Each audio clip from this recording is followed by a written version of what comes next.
আল্লাহ আমার রব, এই রবি আমার সব, দামে দামে তুন মনে তারি অনুভব।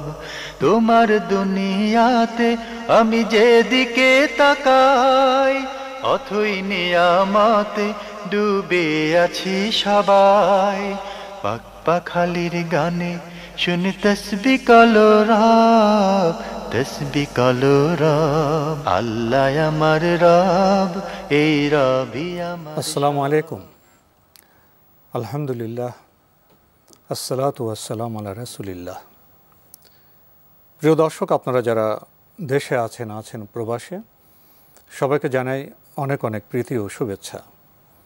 শুরু হলো এনটিভি আয়োজিত এবং লাভ হলো নিবেদিত অনুষ্ঠান আপনার জিজ্ঞাসা। আপনাদের সাথে আছি আমি জয়নুল আবেদিন আজাদ, আর আপনাদের মনে জায়গা প্রশ্নের জিজ্ঞাসার জবাব দিচ্ছেন বিশিষ্ট আলেম ডক্টর মোহাম্মদ সাইফুল্লাহ। আসসালামু আলাইকুম ওয়া রাহমাতুল্লাহি ওয়া বারাকাতুহু। প্রিয় দর্শক, চলুন তাহলে জিজ্ঞাসার জগতে।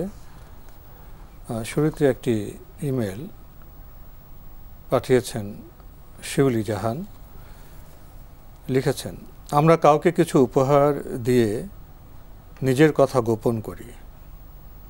পরিবারের ভয়ে বা স্বামীর ভয়ে বা অন্যের ভয়ে সত্য প্রকাশ করি না।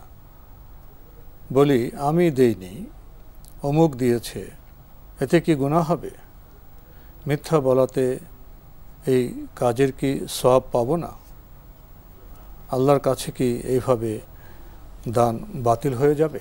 সওয়াবের সাথে আসলে মিথ্যার সম্পর্কটা দূরবর্তী। আল্লাহ সুবহানাহু ওয়া তাআলা যদি আপনার হাদিয়া দানকে গ্রহণ করেন, অবশ্যই সওয়াব হবে। কিন্তু মিথ্যা বলার কারণে আপনি বড় ধরনের ক্ষতিগ্রস্ত, কারণ হারাম কাজ করে আপনি নিজের ক্ষতি করলেন। এক্ষেত্রে ইসলামী পদ্ধতি জানতে হবে। যদি কোনো বিষয় গোপন করার প্রয়োজন মনে করেন, দান করে কোনো বিষয় যদি গোপন করার প্রয়োজন মনে করেন, যেটা প্রকাশ করলে হয়তো কিছু ভুল বুঝাবুঝি তৈরি হতে পারে অথবা কোনো সমস্যা হতে পারে, সেক্ষেত্রে এর পদ্ধতি আছে। সেক্ষেত্রে আপনি যেভাবে বলেছেন সেভাবে না বলে অন্যভাবে বলতে হবে। সেভাবে বলতে হবে যে এটা অন্য একজন লোক হাদিয়া নিয়ে আসছে, সেই হাদিয়া। এখানে আপনি লোককে নির্দিষ্ট করার দরকার নেই, যাতে করে মিথ্যা না হয়।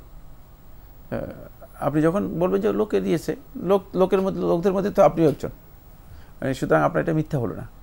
এটাকে তাওরীদ বলা হয়, একটু এড়িয়ে বলা, একটু সাইড কেটে যাওয়া, দূর থেকে বলা। ওয়া ইন্নাল ফিল মাআরিদি লামানদুহাতুন আনিল কাযিব। এই ধরনের মাআরিদের মধ্যে, যেগুলো কথার মধ্যে এড়িয়ে যাওয়ার বিষয় আছে, এগুলোর মধ্যে লামানদুহাতুন আনিল কাযিব। ওমর ইবনে খাত্তাব রাদিয়াল্লাহু থেকে বর্ণিত হয়েছে, তিনি বলেন এগুলো থেকে মিথ্যা থেকে বাঁচার একটা সুযোগ রয়ে গেছে, এগুলো মিথ্যা নয়। সুতরাং এই ধরনের হতে পারে। কিন্তু আপনি যখন বলে দেবেন যে না অমুকে দিয়েছে, এর অর্থ হচ্ছে আপনি মিথ্যা বলে দিয়েছেন, সরাসরি মিথ্যা বলে দিয়েছেন। সেটা দরকার নেই। আপনি যে আমি চিনি আমার একজন লোকে দিয়েছে, তাহলে আপনার সেটা মিথ্যা হলো না। এই জন্য মিথ্যা কিন্তু ইসলামী শরীয়তের মধ্যে ভয়ঙ্কর হারাম। রাসূলুল্লাহ সাল্লাল্লাহু আলাইহি ওয়াসাল্লাম সহিহ বুখারী হাদিসের মধ্যে এসেছে, আকবারুল কাবাইর, বড় যে কবিরা গুনাহগুলো উল্লেখ করেছেন, তার মধ্যে একটি হচ্ছে মিথ্যা বলা। সুতরাং মিথ্যাকে তুচ্ছ জ্ঞান করার কোনো সুযোগ নেই। সর্বাবস্থায় মিথ্যা হারাম। তাই এই ক্ষেত্রে আপনি দান করেছেন, ঠিক আছে, সেটা গোপন করার প্রয়োজন আছে, গোপন করার পদ্ধতি অনুসরণ করে গোপন করতে পারেন। যদি মিথ্যা বলেন তাহলে আপনি মিথ্যার জন্য গুনাহগার হবেন, কিন্তু দানের জন্য যে আপনার সওয়াবে বাতিল হয়ে যাবে, এই বক্তব্য আসলে সঠিক নয়। আমরা জানলাম বিষয়টি সম্পর্কে। প্রিয় দর্শক, উপলব্ধি করলাম আমাদের এই জটিল জীবনে, পারিবারিক জীবনে অনেক সময় একটা ভালো কাজ উপহার দেওয়াটাও অনেক সময় পারিবারিক নানা সম্পর্ক সূত্রে নানা কারণে এটা অনেক সময় গোপনও করতে হয়, এবং গোপন করার কৌশল আমরা জানলাম। সরাসরি মিথ্যা না বলে আমরা এড়িয়ে দূর থেকেও জবাব দিতে পারি। জীবনযাপন আসলে খুব একটা সহজ নয়। আমাদের হাতে আরও একটি ইমেল পাঠিয়েছেন নীলুফার হোসেন। আগের ইমেল আপনার প্রশ্ন রয়ে গিয়েছিল। লিখেছেন, জিলহজ মাসে তো 13 তারিখ রোজা রাখা নিষেধ, 14-15 তারিখের সাথে মিলিয়ে 16 তারিখ রোজা রেখে আয়ামে বীজ 3 দিন করা এটা কি ঠিক না 2 দিনই হবে? ধন্যবাদ, খুবই গুরুত্বপূর্ণ প্রশ্ন করেছেন। জিলহজ মাসের 13 তারিখ পর্যন্ত সিয়াম পালন করা জায়েজ নেই। রাসূলুল্লাহ সাল্লাল্লাহু আলাইহি ওয়াসাল্লাম বলেছেন আইয়ামুত তাশরিক আইয়ামু আকলি ওয়া শুরব, যে আইয়ামুত তাশরিক, তাশরিকের দিনগুলো এগুলো পানাহারের দিন, সুতরাং এগুলোতে যেহেতু এগুলো ঈদের দিন, অন্য এক রিওয়ায়াতের মধ্যে এসেছে সহিহ মুসলিমের মধ্যে, এগুলোতে কারোর জন্য জায়েজ নেই যে তারা এগুলোতে সিয়াম পালন করবে। এক্ষেত্রে যেহেতু 13 তারিখ পর্যন্ত আপনি সিয়াম পালন করতে পারবেন না, 14, 15, 16 এই 3 দিন সিয়াম পালন করতে পারেন, তাহলে আপনার আইয়ামুল বীদের সিয়াম আদায় হয়ে যাবে, পাশাপাশি আপনার 3 দিনের যে সিয়াম রয়েছে সেটাও আদায় হয়ে যাবে। যদি কারো পক্ষে মানে 14, 15, 16 সিয়াম পালন করতেও মানে কোনো কারণে সুযোগ না হয়, কোনো কারণে সমস্যা হয়, তাহলে তিনি পরবর্তীতে মাসের যে কোনো 3 দিন যদি সিয়াম পালন করেন তাহলেও এই ফজিলত পেয়ে যাবেন ইনশাআল্লাহ। আমরা জানলাম বিষয়টি সম্পর্কে। প্রিয় দর্শক আরও লিখেছেন, আমরা জানি পড়ার বিকল্প নেই, কিন্তু কাউকে যদি বলা হয় আপনার জিজ্ঞাসা অনুষ্ঠান নিয়মিত দেখো তাহলে বিদআত সম্পর্কে ধারণা পাবে, এমন কথা কি ভুল হবে? আমি মনে করি ভুল হবে না, পড়ার জন্য তাকে বলতে পারেন, কিন্তু মানুষের জীবনযাপন এখন স্টাইল চেঞ্জ হয়ে গেছে। লাইফ স্টাইলের নতুনত্ব হচ্ছে এই জায়গায় যে মানুষ পরিশ্রম করে, স্টাডি করে, পড়ালেখা করে অর্জন করার চেয়ে মানুষ মনে করে যে যদি কারো কাছে শুনে কিছু মানে দ্রুত জেনে কত সহজে জানা যায়। হ্যাঁ, তো এক্ষেত্রে যদি তাদেরকে এই প্রেসক্রাইব করা যায়, এই পরামর্শ দেওয়া যায় যে আপনার জিজ্ঞাসা প্রশ্নোত্তরটি দেখেন, তাহলে আপনি অনেক কিছু জানতে পারবেন। এটি অবৈধ নয়, বরং এটা একটা উত্তম নির্দেশনা হতে পারে। আদ-দাল্লু আলাল খাইরি কাফাইলিহি, রাসূলুল্লাহ সাল্লাল্লাহু আলাইহি ওয়াসাল্লাম হাদিসের মধ্যে বলেছেন যে ব্যক্তি ভালো কাজের দিকে মানুষদেরকে দিক নির্দেশনা করে সে হচ্ছে কাফাইলিহি, ভালো কাজ যে করেছে তার মতোই। অর্থাৎ ভালো কাজকারী ব্যক্তি ভালো কাজের মাধ্যমে যেই সওয়াব, যে মর্যাদা আল্লাহ রাব্বুল আলামিনের কাছে পাবে, ঠিক যে ব্যক্তি একটা ভালো কাজ দেখিয়ে দিয়েছে, ভালো কাজের পথ নির্দেশ করেছে, সে এর মাধ্যমে ওই সওয়াব, ওই ফজিলত পাবে। সুতরাং এর মাধ্যমে আপনি সেই সওয়াবও পাবেন, তবে আপনার নিয়তটা থাকতে হবে শুদ্ধ। আমরা জানলাম বিষয়টি সম্পর্কে। আমাদের হাতে আরও একটি ইমেল পাঠিয়েছেন মোহাম্মদ মুসলিম উদ্দিন, সভাপতি হজরত সফর আলী মিয়াজি জামে মসজিদ, সৈয়দনগর, চট্টগ্রাম থেকে লিখেছেন, আজকের ফেসবুকে দেখলাম এক ব্যক্তি একটি মাজারের খাদেম শাহজাদা বংশধরের ছবি প্রদর্শন করে সর্বপ্রথম কমেন্ট লিখেছেন, ইনি আমাদের মাওলা। যদি প্রদর্শিত খুব সুন্দর চেহারার ছবিটিকে তিনি মাওলা বলে সম্বোধন করে থাকেন, এটা জায়েজ নাকি জায়েজ নয়? এ ধরনের সম্বোধনের কি পরিণাম বা ফল হবে? অনুগ্রহপূর্বক আপনাদের এই অনুষ্ঠানে জানালে সকল পক্ষের জন্য ভালো হয়। ধন্যবাদ এই ভাইকে, যিনি প্রশ্ন করেছেন, মুসলিম উদ্দিন ভাই। প্রথমে আমাদেরকে জানতে হবে মাওলা আসলে আমাদের প্রচলন, আরবি ভাষা এবং প্রয়োগের দিক থেকে মাওলা শব্দটি কোন অর্থে ব্যবহৃত হয়। আল মুতাবাদির ইলা যিহন, প্রথম শোনার সাথে সাথে একজন মানুষের মানে বিবেকে, একজন মানুষের চিন্তায় মাওলার যে অর্থ আসে সে অর্থ হচ্ছে আমাদের একমাত্র মুনিব আল্লাহ রাব্বুল আলামিন। এটা হচ্ছে এর মানে সরাসরি যেই মিনিং আছে সেই মিনিং। সুতরাং কোনো ব্যক্তি যদি কোনো মাখলুককে, সে যতই সুন্দর হোক না কেন, যতই নাদুস নুদুস হোক না কেন, সে তো আল্লাহর সৃষ্টি, হ্যাঁ, পেট যতই মোটা হোক না কেন, বুঝতে পেরেছেন, তাকে যদি বলে যে ইনি আমাদের মাওলা, তাহলে সে ব্যক্তি মুশরিক, কোনো সন্দেহ নেই, শিরক করলেন, এবং শিরকে আকবর। হ্যাঁ, শিরকে আকবর। কারণ হচ্ছে এটি ভয়ঙ্কর একটি বিষয়। এটার মুতাবাদির ইলা যিহন মানে এর যে অর্থ একেবারেই প্রথমে চিন্তার মধ্যে আসবে সেটা হচ্ছে তিনি হচ্ছেন মুনিব, প্রকৃত মুনিব যিনি খালেক, তাকেই মাওলা বোঝানো হয়ে থাকে। সুতরাং এই ধরনের বক্তব্য কোনো ক্ষেত্রে কোনো ব্যক্তি যদি দিয়ে থাকেন, তার এই বক্তব্যের বৈধতার তো সুযোগই নেই, বৈধতার বিষয়টি সামান্যতম কল্পনা করার অবকাশ নেই, বরং তার এই বক্তব্য শিরকে আকবর হবে, কোনো সন্দেহ নেই। বাকি এখানে যে বিষয়টি আমি উল্লেখ করব সেটা হচ্ছে মাওলা শব্দ কিন্তু যেই অর্থ বলেছি, এই প্রচলিত অর্থ, ব্যবহৃত অর্থ, প্রায়োগিক অর্থ যেটা আছে, এছাড়াও আরও আবিধানিক অনেক অর্থে ব্যবহৃত হয়। কিন্তু তাকে শরিয়া অনুযায়ী মুশরিক সাব্যস্ত করতে হলে বা শরিয়া অনুযায়ী তার শিরক এবং কুফরির বিধান সাব্যস্ত করতে হলে তাকে বলতে হবে যে মাওলা বলতে আপনি আসলে কি বুঝিয়েছেন, আপনার লক্ষ্য কি ছিল? হ্যাঁ, মাওলা বলতে কি বুঝিয়েছেন। কারণ মাওলা শব্দ আবিধানিক অর্থে আরও অন্যান্য ক্ষেত্রে প্রয়োগ করা হয় থাকে। কখনো কখনো বন্ধু অর্থে ব্যবহৃত হয়, কখনো কখনো সাথী অর্থে ব্যবহৃত হয়, বিভিন্ন অর্থে মাওলা শব্দটি ব্যবহৃত হয়ে থাকে। সেই ক্ষেত্রে মাওলা শব্দটি এর মাধ্যমে আপনি আসলে কি বুঝিয়েছেন, যদি তিনি মনে করেন যে না, মাওলা দিয়ে আমি বুঝিয়েছি যে তিনি আমাদের একমাত্র মুনিব এবং খালেক, তাহলে মুশরিক করে সন্দেহ নেই। আমরা খুবই গুরুত্বপূর্ণ বিষয়ে অবগত হলাম এবং জানলাম এই শব্দ কোন ক্ষেত্রে কেন প্রয়োগ হচ্ছে। এখানে বিবেচনাবোধটিও খুবই গুরুত্বপূর্ণ।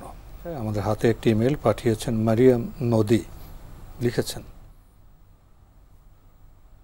আমার কিছু প্রশ্ন ছিল কাফারা নিয়ে, আশা করি উত্তর দেবেন। এক, আমি জানতাম যে আল্লাহর নামে কসম করে সে কসম না রাখতে পারলে গুনাহ হয়, কিন্তু জানতাম না যে এর জন্য কাফারা দিতে হয়। আমার কি কাফারা দিতে হবে? ধন্যবাদ আপনাকে। আপনি কসমের কাফারা সম্পর্কে জানতে চেয়েছেন। ফাকাফারাতুহু ইতআমু 10 মাসাকিন মিন আওসাতি মা তুতঈমুনা আহলিকুম আও কিসওয়াতুহুম আও তাহরিরু রাকাবা। আল্লাহ সুবহানাহু ওয়া তাআলা বলেছেন, কসমের কাফারা হচ্ছে 10 জন মিসকিনকে স্বাভাবিক মানে মধ্যম মানের খাবার দেয়া, অথবা 10 জন মিসকিনকে পোশাকের ব্যবস্থা করে দেয়া। যদি সেটা না পাওয়া যায় তাহলে একাধারে 3 দিন সিয়াম পালন করা। এ সম্পর্কে আপনি আরও জানতে চেয়েছেন, আমি যদি 10 জন গরিব মানুষকে খাওয়াতে চাই কাফারা দেওয়ার উদ্দেশ্যে, তাহলে কি একদিনই 10 জনকে খাওয়াতে হবে, নাকি আমি 10 দিনে 10 জন ভিন্ন মানুষকে খাওয়াতে পারবো? আমি জানি যে একজনকেই 10 দিন খাওয়ানো যাবে না। একজন ব্যক্তিকে 10 দিন খাওয়াতে পারবেন, তাহলে 10 জন মিসকিনের হুকুম হবে। আবার 10 জন মিসকিনকে একসাথে খাওয়াতে পারবেন, এতে কোনো অসুবিধা নেই।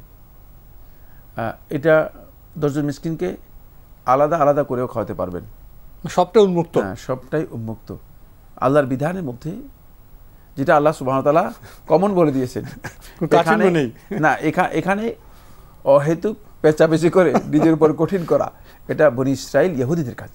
আল্লাহ সুবহানাহু ওয়া তাআলা স্পষ্ট করে দিয়েছেন 10 দিন 10 জন মিসকিনকে খাওয়াবেন। এখন 10 জন মিসকিনকে আপনি একা একাও খাওয়াতে পারেন, আলাদা আলাদা খাওয়াতে পারেন, একসাথেও খাওয়াতে পারেন, তারপরে একজনকে 10-12 সবই উন্মুক্ত খাওয়াতে পারেন। জি, সবই উন্মুক্ত আছে, সহজ আছে, আমরা কেন বোন কঠিন করব? শেষে আপনি লিখেছেন, আর যদি 10 জন গরিব মানুষকে 1.5 কেজি করে না রান্না করা চাল দেওয়া হয়, তাহলে কি কাফারা আদায় করা হবে, নাকি সাথে ডাল অথবা অন্য কিছু দিতে হবে? হ্যাঁ, আলেমদের কেউ কেউ বলেছেন যদি তাকে আপনি মানে খাবার দিয়ে দেন, এই ধরনের চাউল দিয়ে দেন, তাহলেও আপনার কাফারা আদায় হয়ে যাবে। তবে যেহেতু আল্লাহ সুবহানাহু ওয়া তাআলা কোরআনের মধ্যে স্পষ্ট করেছেন ফাকাফারাতুহু ইতআমু 10 মাসাকিন, খাওয়ানো, সুতরাং এক্ষেত্রে অগ্রাধিকার প্রাপ্ত বক্তব্য হচ্ছে যে তাদেরকে খাবারের ব্যবস্থা করে দেয়া। কারণ খাওয়ানো যদি পারেন, এটা হচ্ছে সর্বোত্তম কাজ এবং এটাই আল্লাহ তাআলা চেয়েছেন এই বিধানের মাধ্যমে। সেক্ষেত্রে তাকে যদি চাউল দিয়ে দেন তাহলেও কাফারা আদায় হয়ে যাবে মর্মে ফকিহগণ ফতোয়া দিয়েছেন। আমরা জানলাম বিষয়টি সম্পর্কে। প্রিয় দর্শক, আমাদের হাতে আরও একটি ইমেল পাঠিয়েছেন জহিরুল আলম মোহাম্মদপুর, ঢাকা থেকে, লিখেছেন, কোনো মৃত ব্যক্তি যদি তার যাকাত যথাযথভাবে আদায় না করে থাকে, তবে তার পক্ষ থেকে যাকাত আদায় করা যাবে কি? এখানে উল্লেখযোগ্য যে মৃত ব্যক্তি কত বছর জাকাত আদায় করেননি বা তার জাকাতের পরিমাণ কি তা অজ্ঞাত। এমত অবস্থায় সন্তান হিসেবে আমাদের করণীয় কি? ধন্যবাদ, গুরুত্বপূর্ণ প্রশ্ন করেছেন। ফরজ নষ্ট করেছেন, তারপরে মৃত্যুবরণ করেছেন, এই ফরজের কোনো কাফারা, এই ফরজের কোনো ফিদিয়া, এই ফরজের কোনো ধরনের কাদা নেই। এবং সন্তান সন্ততি এক্ষেত্রে কী করবে?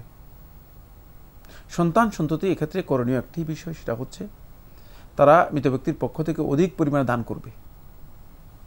যদি এই অধিক পরিমাণে দান তার আল্লাহ তাআলার যে হক নষ্ট করেছে এই পরিমাণ হক মানে আদায় হয়ে যায়, তাহলে আল্লাহ সুবহানাহু ওয়া তাআলা ওই দান থেকে এটাকে আল্লাহ রাব্বুল আলামিন মেকআপ করে নেবেন, পুরিয়ে নেবেন। কারণ আল্লাহ সুবহানাহু ওয়া তাআলা বান্দাদের জন্য অনেক অনেক দয়াময়, মহান, ক্ষমা করার অনেক সুযোগ রেখে দিয়েছেন। সুতরাং সেখান থেকে আল্লাহ রাব্বুল আলামিন আল্লাহর হকটুকু ক্ষমা করে দেবেন, নিয়ে দেবেন।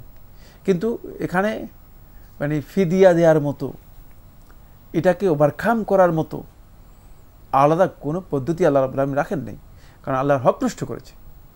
এটাকে যদি আল্লাহ সুবহানাহু ওয়া তাআলা গ্রহণ না করেন, পৃথিবীর কোনো ব্যক্তির সাধ্য নেই যে আল্লাহ তাআলাকে বলে আল্লাহ আমি তো মানে এটা দিয়েছি, এটা মানে নেন নাই কেন? না, এই সুযোগ নেই, এই সুযোগ নেই। কিন্তু আল্লাহ সুবহানাহু ওয়া তাআলা মহান, অনেক মহান। তার রহমত মানে গোটা সৃষ্টিকে ব্যাপৃত করার পরেও তার রহমত গালিব, অনেক বেশি, মানে অনেক বেশি, মানে গোটা সৃষ্টিকে সব রহমত দেওয়ার পরে তারপরে আল্লাহ রাব্বুল রহমত থেকে সামান্যতম কমাতে পারবে না। তাই আল্লাহ সুবহানাহু ওয়া তাআলা বান্দাকে এই ক্ষেত্রে ক্ষমা করে দেবেন। কিন্তু এক্ষেত্রে সুন্নাহ তরিকা হচ্ছে যে যারা উত্তরাধিকারী আছে অথবা বংশধর আছে, সন্তান সন্ততি আছে, তারা শুধুমাত্র অধিক পরিমাণে তার পক্ষ থেকে দান করবে। যেহেতু জাকাত তাদের কাছে জানাও নেই, আর যেহেতু জাকাত ফরজ ইবাদত তিনি স্বেচ্ছায় নষ্ট করেছেন, এর জন্য কোনো ধরনের ফিদিয়া অথবা অতিরিক্ত কোনো কাদা অথবা আদা অথবা কাফারা কিছুই নেই। আমরা জানলাম বিষয়টি সম্পর্কে। প্রিয় দর্শক ভাই জহিরুল আলম, আপনি আরও লিখেছেন, নিয়মিতভাবে নিয়ম করে রুটিন করে পিতামাতার কবর জিয়ারত করা যাবে কি? না, রুটিন করে নিয়মিত কবর জিয়ারত করার বিধান সুন্নাহ দ্বারা প্রমাণিত হয়নি। বরং কবর জিয়ারত হচ্ছে নিজের জন্য।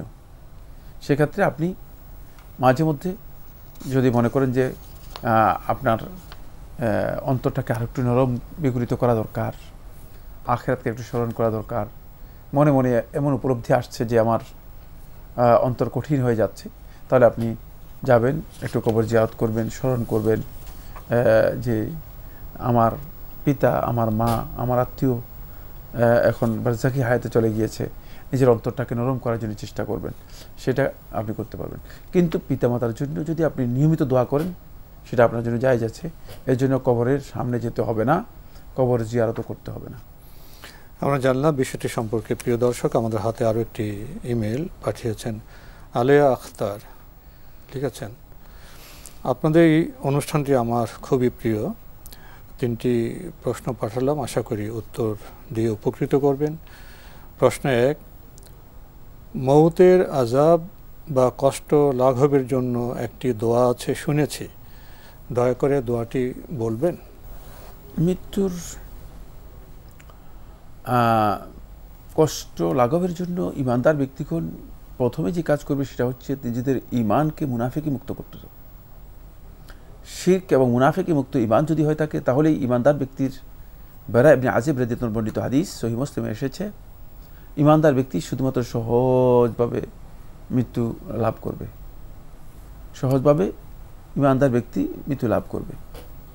2 নম্বর হচ্ছে মৃত্যুর জন্য প্রস্তুতি নেওয়া এবং মৃত্যুকে অধিক পরিমাণে স্মরণ করা। রাসূলুল্লাহ সাল্লাল্লাহু আলাইহি ওয়াসাল্লাম বলেছেন, আকসিরু হাদিমাল লাদ্দাত, তোমরা সকল প্রকার ভোগ বিলাসকে বিনষ্টকারী মৃত্যুকে স্মরণ করো। এটাকে বেশি বেশি করে স্মরণ করলে আপনার মৃত্যুর প্রতি একটা প্রস্তুতি তৈরি হবে। এটা হচ্ছে কিন্তু মৃত্যুকে মানে সহজ মৃত্যুর জন্য এই চেষ্টা চালানো, এই কাজগুলো করা। এখানে রাসূলুল্লাহ সাল্লাল্লাহু আলাইহি ওয়াসাল্লাম আমাদেরকে যে সমস্ত আজকারগুলো শিক্ষা দিয়েছেন, এই আজকারগুলো হচ্ছে মূলত এগুলো সাপোর্ট, আল্লাহ তাআলার কাছে দোয়া করা। আমাদের সমাজে মানুষ মনে করে থাকে যে এই জিকিরটা করলে আমার মৃত্যু কী হয়ে যাবে, সহজ হয়ে যাবে যদি আমি আর কোনো আমল না করি। ফলে মানুষ মনে করে যে মৃত্যু সহজ করার জন্য এই জিকিরটা হচ্ছে আমার দরকার, এটা বেশি বেশি করে পড়বো। আমল তেমন দরকার না, আমলের কোনো দরকার নেই। মানে আমরা যে কথাগুলো বলেছি সেগুলো হচ্ছে মৃত্যুটাকে সহজ করার জন্য, এটা হলো পদ্ধতি। আমল করার পরে এই কাজগুলো করার পরে, এই কাজগুলো করার পরে আল্লাহ রাব্বুল আলামিনের কাছে আপনি সকল প্রকার দোয়া করতে পারেন। আল্লাহ রাব্বুল আলামিনের কাছে আপনি সকল প্রকার দোয়া করতে পারেন। এর সাথে আপনি মৃত্যু সহজ যাতে করেন আল্লাহ সুবহানাহু ওয়া তাআলা, এর জন্য দোয়া করতে পারেন। সময়ের কারণে আমাদের আজকে এখানে শেষ করতে হচ্ছে। আপনাকে অনেক ধন্যবাদ। আপনাকে অসংখ্য ধন্যবাদ। প্রিয় দর্শক, আমরা দেখছিলাম এনটিভি আয়োজিত এবং লাভেলো নিবেদিত অনুষ্ঠান আপনার জিজ্ঞাসা। আমাদের অনুষ্ঠান আপনারা এনটিভি অনলাইনেও দেখতে পারবেন। ভিজিট করুন www.ntvbd.com। এছাড়া ইউটিউবে এবং আমাদের ভেরিফাইড ফেসবুক পেজে অনুষ্ঠান দেখতে পারবেন। প্রিয় দর্শক, শেষে এসে মৃত্যুর প্রশ্ন আমরা পেলাম। আমরা মৃত্যুর আযাব বা কষ্ট লাঘবের জন্য চিন্তিত, কিন্তু মৃত্যু যে হবে, জীবিত থাকা অবস্থা আমরা সে নিয়ে কতটা ভাবি। জীবনযাপনের সাথে যদি পরকালের ভাবনা, মৃত্যু ভাবনা আমাদের সাথে সংযুক্ত থাকে, তাহলে আমাদের কাজকর্ম সুন্দর হবে, আমরা পরিশীলিত হব, সৌন্দর্যে মণ্ডিত হব। আসুন এদিকে অগ্রসর হলে আশা করা যায় মৃত্যু আমাদের জন্য সহজ হবে, আযাব আমাদের কম হবে। চিঠি লিখুন, প্রশ্ন পাঠান আমাদের ঠিকানায়। পরিচালক আপনার জিজ্ঞাসা, এনটিভি, বিএসসিসি ভবন, 7ম তলা, 102 কাজী নজরুল ইসলাম অ্যাভিনিউ, কারওয়ান বাজার, ঢাকা 1215। ইমেল অ্যাড্রেস আপনার জিজ্ঞাসা @ntvbd.com। প্রিয় দর্শক, মহান আল্লাহ আমাদের সবাইকে নিরাপদে রাখুন, রাখুন শান্তিতে। আসসালামু আলাইকুম। আল্লাহ আমার রব, এই রবি আমার সব, দামে দামে তুন মনে তারি অনুভব। আল্লাহ আমার রব, এই রবি আমার সব।